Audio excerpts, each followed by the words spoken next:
안녕하십니까. 목회대타연구소의 김지양입니다. 이번 주는 가족 간의 호칭 문제에 대해서 저희가 한번 이야기를 나눠보겠습니다. 가족 간의 호칭을 부를 때 37%의 국민들이 불쾌감을 느끼고 있다고 응답하고 있습니다. 근데 이게 남성과 여성을 나눠보면 좀 차이가 있는데요.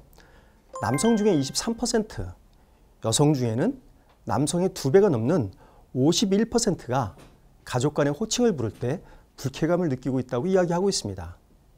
아니, 가족 간의 호칭에서 왜 불쾌감을 느끼나? 이런 궁금점이 드시지 않습니까? 가족 간의 호칭 가운데 불쾌감을 느끼는 것은 이런 경우들입니다. 아내가 남편, 동생을 부를 때 도련님, 서방님, 혹은 아가씨 이렇게 부르는데 남편이 아내의 동생을 부를 때는 처남, 처제 이렇게 부를 때 불쾌감을 느낀다고 합니다. 또 남편이 아내의 부모님을 부를 때 장인어른, 장모님이라고 부르는데 아내가 남편의 부모님을 부를 때는 아버님, 어머님이라고 부르는 것도 불쾌감을 느낀다고 합니다. 그리고 며느리가 남편의 집안을 부를 때 시댁이라고 부르지만 남편이 아내의 집안을 부를 때는 처가라고 부릅니다. 이런 데서 불쾌감을 느끼고 있다고 합니다. 왜 이런 불쾌감을 느끼는 걸까요? 그것은 남편의 집안은 높이고 아내의 집안은 낮추는 그런 호칭이기 때문에 그렇습니다. 그리고 아버지의 부모님을 부를 때 손자들은 할아버지, 할머니라고 부르는데 어머니의 부모님을 부를 때는 외할아버지, 외할머니라고 부릅니다. 이거는 북의 중심사회적인 그런 언어 표현이기 때문에 그렇습니다. 이처럼 가족 간의 호칭이 남성 중심의 호칭으로 되어 있기 때문에 특히 여성들이 불쾌감을 많이 느끼고 있는 것입니다. 이 남성 중심의 호칭은 근본적으로 그 밑바닥에는 가부장적인 문화가 바탕이 되어 있습니다. 전통사회는 모두 가부장적인 사회인데 특히 우리나라는 유교의 영향을 받아서 이런 가부장적인 문화가 더 강하게 나타납니다. 만약 한국 사회가 여전히 가부장적인 사회라면 이 호칭이 큰 문제는 되지 않을 겁니다. 이 호칭이 불편함을 준다는 의미는 이제 한국 사회가 가부장 문화를 탈피하고 있다는 것을 의미합니다. 그런데 호칭에는 가부장적인 그런 문화가 아직 남아있지만 가정에서는 여성의 영향력이 늘어나면서 가부장적인 문화가 많이 퇴색했습니다. 우선 가정의 대소사를 결정할 때 부부가 함께하는 경우들이 많습니다. 부모를 부양한다든지 자녀를 교육한다든지 생활비를 지출한다든지 이런 문제에서 부부가 공동으로 의사결정하는 경우가 50%에서 60% 정도 됩니다.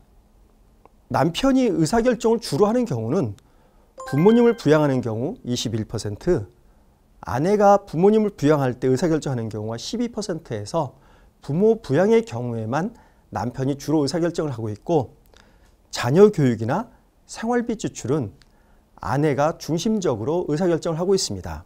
그리고 가족 간의 교류 관계에서도 남편 쪽 가족보다 아내 쪽 가족과 더 많이 교류를 하게 되면서 아내의 발언권이 더 세지고 있는 것이 현재 가정의 모습입니다. 그래서 이제는 가장이라는 개념도 좀 희박해져 가고 있습니다. 부부가 맞벌이를 하더라도 가장은 여전히 남자다라는 질문에 대해서 48%가 동의하고 있고 52%는 동의하지 않습니다.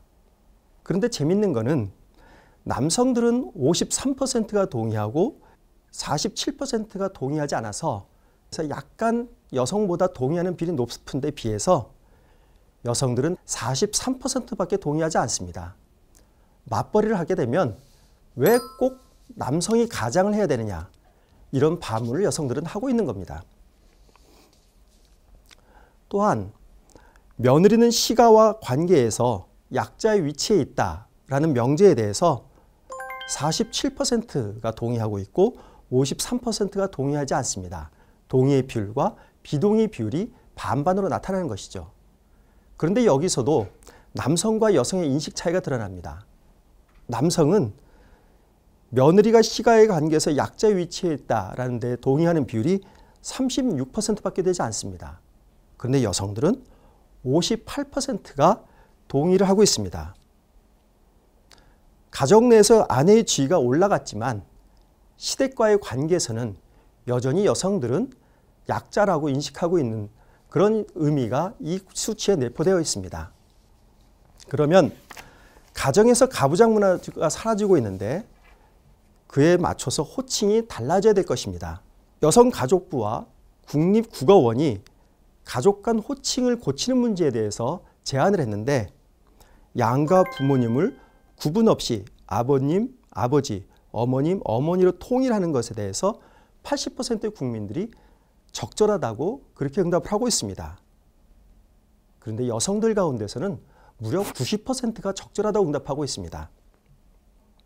그리고 시댁, 처가라고 다르게 부르는 것을 시댁, 처가댁, 시가, 처가로 동등하게 부르는 것에 대해서 74%가 적절하다고 응답하고 있는데 여성들은 무려 84%가 적절하다고 응답을 하고 있습니다. 이만큼 시댁에 대한 호칭 문제에 있어서 여성들이 앞으로 좀 개선돼야 되겠다 하는 열망을 더 많이 보이고 있습니다. 호칭은 인간관계를 규정짓는 문화를 그대로 반영합니다. 위계가 엄격한 사회에서는 호칭의 높낮이가 복잡할 수밖에 없습니다. 하지만 평등한 사회에서는 호칭이 단순합니다. 우리나라에서도 이제 가부장 문화가 사라지고 있기 때문에 그에 맞춰서 가족 간의 호칭 문제도 조정할 필요성이 있습니다. 바로 이런 문제에서 교회가 좀 더 화목하고 평등한 가정을 위해서 앞장서야 될 필요성이 있습니다. 교회 내에서 가족 간의 호칭을 조금 더 평등하게 부르는 문제, 그리고 가족 간에서 가부장적인 문화를 없애는 문제, 가부장적인 의식을 희석시키는 문제, 이런 문제에 대해서 교회가 교인들에게 가르침을 주는 것이 화목한 가정을 위한 교회의 역할이라고 생각이 됩니다. 참고로 이렇게 시대의 변화를 쫓아가지 못하는 용어는 단지 가족 간의 호칭만 있는 것은 아닙니다. 교회에서 흔히 쓰는 용어인 노회, 권찰, 연보, 권속 등등 이런 용어들도 시대의 변화를 쫓아가지 못하는 용어들입니다. 이런 용어도 시대의 변화에 맞게 고쳐야 되는 것도 교회가 고려할 만한 문제라고 생각이 됩니다. 이상으로 가족 간의 호칭에 대한 말씀을 드렸습니다. 다음 주에는 더 흥미로운 주제로 여러분들을 찾아뵙겠습니다. 감사합니다.